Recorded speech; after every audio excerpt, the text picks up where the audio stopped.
Paano ang tamang bacterial flushing para hindi bumaba ang egg production ng ating layer chicken? Alagang pinsil.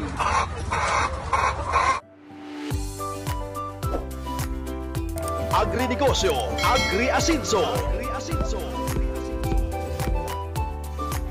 Sa video po na ito, pag-uusapan po natin kung tuwing kailan mag-bacterial flushing sa ating mga alaga. Mga ka-asenso, dapat ba talaga tayo mag-bacterial flushing o magbigay ng bacterial flushing sa ating mga layer chicken, heritage chicken at native chicken? Sagutin po natin yan, yung mga katanungan ng aking mga viewers po na nagpa-private message, yung iba po nasa comment section sa aking YouTube channel at ang iba naman po ay nasa comment section ng aking Facebook page. At sa mga nag-i-inquire po pala kung paano bumili ng RTL at yung iba po hindi ko po nare-replyan, ibig sabihin po na sa pawan o napatungan na po yung inyong mga message, na open ko na po yan, pero sa dami po ng mga nag-i-inquire at nagme-message, nagtatanong kung paano bumili, nagtatanong kung paano po gamutin ang mga alaga nilang RTL, paano magbibigay ng vitamins, hindi ko na po nababalikan yung ibang message dahil nga po na papatungan na po ng mga bagong message. Kaya kung sa tingin po ninyo na kayo po ay interesado na umorder tapos hindi ko po kayo na-replyan, mag-message lang po kayo ulit para pumunta po sa ibabaw yung inyong mga mensahe. Dahil nga po sa dami ng nagme-message, hindi ko po maisa-isa lahat. Pasensya na po kayo. At kung about naman po sa mga gamot ang inyong katanungan, may mga video po ako na gagawin at meron na po akong ginawa kung paano po ito gamitin. Kaya puntahan na lang po ninyo ang playlist na aking ginawa at ang gawin po ninyo para hindi po kayo mahirapan, kasi yung iba po paulit-ulit lang naman po yung tanong, isave po ninyo sa YouTube po ninyo yung video na aking ginawa. Katulad po nito kung paano mag-save ang video po na ito, i-click nyo lang po yung save sa baba na yan, ma-save na po yan sa inyong playlist. Kung sa Facebook naman po kayo manood, ganun din po, i-save nyo lang din po ulit katulad nito para ma-save po kapag kailangan po ninyo ang video na ito, ay madali na lang po ninyo mapuntahan. Pero pwede rin po kayo mag-message ulit, basta hindi po ako busy, masasagot ko po yan lahat. Pero kung hindi ko po masagot ang inyong mga mensahe, huwag po kayo magtampo, mag-message lang po kayo ulit. Maraming salamat po sa aking mga mahal na supporter saan man pong dako ng mundo na nanonood. Maraming salamat po. Dako na po tayo sa ating topic about po sa bacterial flushing. Sa video po na ito, para lang po muna sa layer chicken ang aking ibabahagi sa inyo. About naman po sa native chicken, sa hiwalay na lang po na video natin yung gagawin dahil magkaiba po ang style ng bacterial flushing sa native chicken kumpara po dito sa layer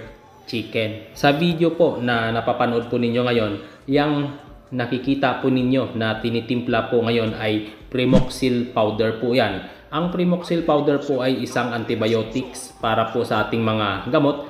Hindi po ibig sabihin na wala pong karamdaman o wala pong sakit ang ating mga RTL ay hindi na po tayo magbibigay ng Primoxil powder. Sabi nga po ng mga eksperto, prevention is better than cure. Tama nga naman po. Dahil nga po kung malala na po ang karamdaman ng ating mga manok, kahit ano pa pong mga antibiotics ang ating gamitin, mahirap na po silang gamutin at mapapalaki pa po ang ating gastos kung sakali mang sila ay gumaling. Ngayon, paano po ba gamitin ang Primoxil powder bilang bacterial flushing o prevention para po doon sa mga karamdaman o yung mga sakit na maaari pong dumapo sa ating mga layer chicken?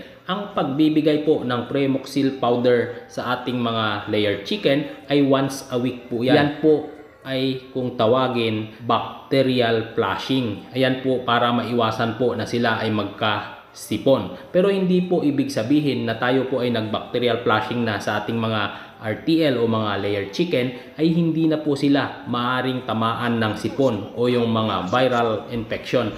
Possible pa rin po na sila ay tatamaan. For example, nagbigay po tayo ng Primoxil powder ngayong araw, makalipas po ang 2 days to 3 days, possible po na sila ay tatamaan ng sipon o kahit anong mga karamdaman dahil po yan sa pabago-bago na panahon. Ano po ang dapat nating gawin kung ganun po ang mangyayari sa ating mga alagang manok? Ang advice po ng mga eksperto kung ano po ba ang dapat nating gawin kahit na nakapagbigay na po tayo ng bacterial flushing, after 2 days, 3 days, nagkasipon o nagkahalak pa rin ang ating mga layer chicken o yung mga alagang manok. Ang advice po dyan ng mga eksperto, kung ang ating ginamit po sa bacterial flushing ay Primoxil powder, katulad nito nung napapanood po ninyo sa video, tapos tinamaan pa rin po sila ng sipon, halak, wisik, makalipas po ang 3 araw o 2 araw,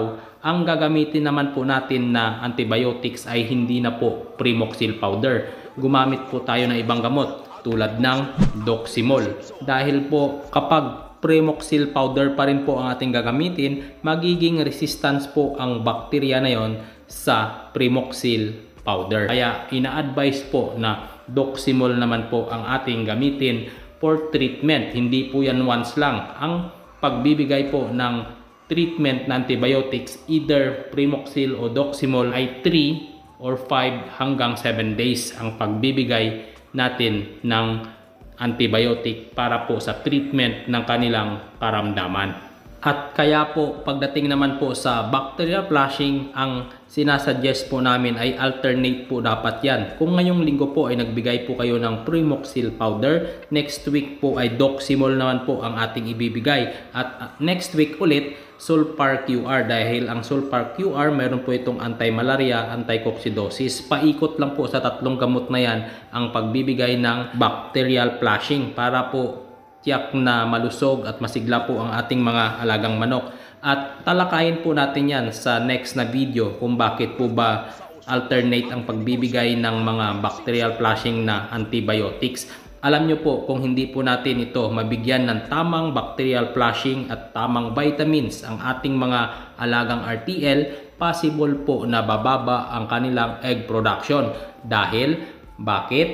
Kasi po, kapag sila po ay nagkasipon, hihina po ang kanilang pagbibigay ng itlog o yung kanilang egg production. Dahil po yan sila ay may karamdaman. So, mag-a-adjust po ulit yan ang kanilang katawan o magpapagaling pa po sila bago na naman po sila ulit mag-drops ng itlog. Kaya yan po yung mga reklamo ng iba na hindi po nila naaabot yung mga expectation po nila, katulad po ng mga sinasabi ko sa video ko, yung dami ng koleksyon ng itlog.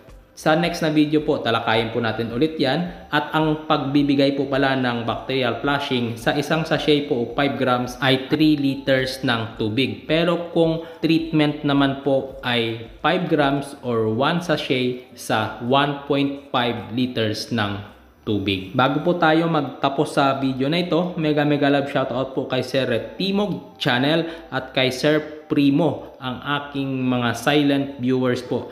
Para po sa inyo ang shoutout na ito.